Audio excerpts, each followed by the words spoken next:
In today's video, the truth about how to become truly confident and skyrocket your self-esteem. Self-confidence is inextricably linked to our perception of our self-worth, so we'll talk about that first. We live in a society that glorifies attainment and achievement. From hustle culture to toxic self-help, we're obsessed with more. Earn more, achieve more, be more. We toil in the pursuit of our goals and self-improvement, and perfection and achievement is glorified and romanticized. Being average or mediocre has become the new standard of failure. You're not good enough unless you're at the top of your game and better than everyone else. To be clear, improving yourself is a good thing. You should want to improve and to become better. But there is a critical nuance. Most people pursue their goals because they think that goal attainment will make them happy.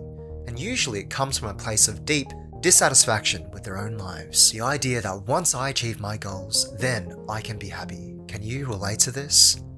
Are you running away from anything? Because if you're improving yourself to escape your current situation, you're implying that right now you are not good enough, and that you need to improve yourself to validate your self-worth. And this pursuit reinforces everything that you lack. Let's dive deeper. Let's imagine that you're trying to navigate to Berlin, but instead of a map to Berlin, you've got a map leading to Prague.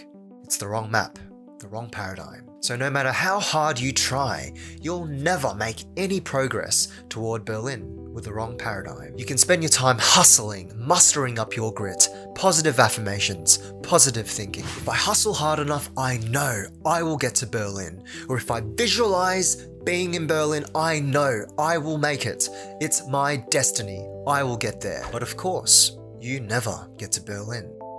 And the smart thing to do in this case is to realize that you've had the wrong map this whole time, the wrong paradigm, and the answer is to find a new paradigm. Without even realizing it, we've bought into the false paradigm bestowed upon our society that goal attainment equals happiness. The idea that we're not good enough as we are now, and the only way to become better is to chase more and to become better. So we follow this false paradigm. But of course, never leads us anywhere, because it doesn't matter how much you try to become good enough when you assume that you're not good enough by default. That's like a dog trying to chase its own tail. Only someone who doesn't feel good enough tries to become good enough. The more you try, the more you tell yourself that by default, you're not good enough, and the cycle is endless. So how does this relate to confidence? There's a cliche that you've no doubt heard about when it comes to confidence.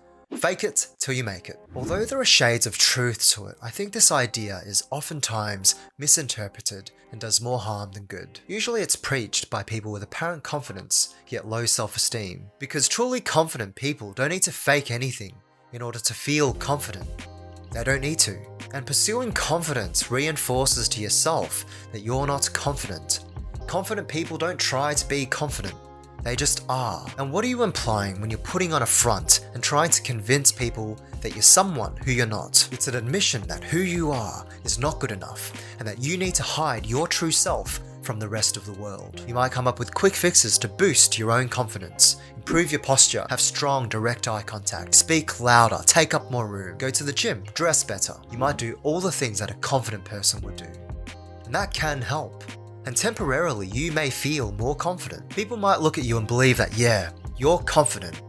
But at a roots level, if you have poor self-esteem, you cannot trick yourself into believing that you're confident. There'll always be an annoying feeling at the back of your mind, the idea that you're resisting who you are and that you are a fraud. So what's the solution? We should realize that it's okay to have flaws. It's okay to not have a six-figure income and a fancy car or the perfect body. It's okay to be sensitive and anxious. It's okay that you're not charming in every single situation. It's okay to be vulnerable. You are not perfect. No one is. Be 100% comfortable with who you are and all of your imperfections. Own it. And that's how you become confident.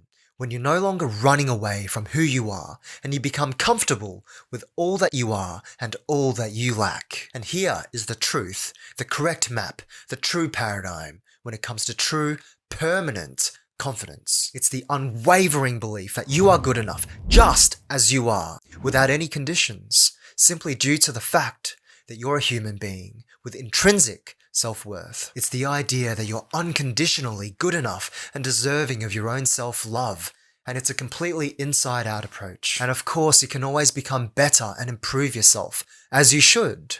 But your self-worth is not based upon any extrinsic factors. This is the key to true confidence. But how do you realize and fully integrate the idea that you're good enough? It cannot be resolved through quick fixes or superficial hacks. It's an extremely deep spiritual process which requires you to question your life and to dive into deep introspection. Perhaps a topic for another video. But true confidence is simple. It's not about stepping up to anything. It's about relaxing into yourself and being 100% comfortable with who you are, with the unwavering belief that you are and always were good enough. Thanks for watching.